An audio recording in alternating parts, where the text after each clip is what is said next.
தனியே தனியான ஒரு பாட்டு இருக்கு, அந்த பாட்டு கேட்டிருக்கியா? தயவு செஞ்சு மகளை கேளுங்க. ஹிந்தியில ஆஷா போஸ்ல பாடிப்பாங்க பாட்டு. அதே வந்து இங்க ஜானகி பாடிருப்பாங்க. நான் ஒரு மியூசிக் போடுறேன், அது எப்படி இருக்குன்னு சொல்லுங்க.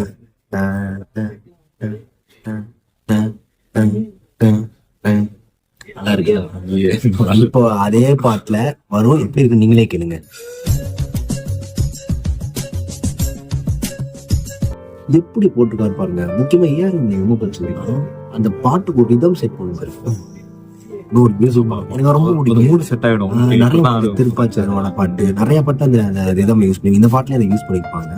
இந்த பாட்டோட கான்செப்ட் என்ன அப்படின்னு பாத்துக்கிட்டீங்கன்னா, அதாவது ஒரு ஆம்பளை வந்து சேர்ந்து வாழ்றது இஷ்டமே இல்லாம இருப்போம். அதை உணர்த்துற மாதிரி இந்த படத்துல லிரிக்ஸ் வரும். இது வைரமுத்துனா எழுதியிருப்பாங்க.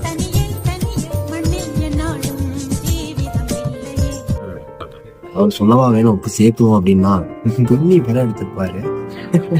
பின்னி படம் எடுத்திருப்பாரு. கண்டிப்பா இந்த பாட்டுக்கு உங்களுக்கு ரொம்ப பிடிக்கும்.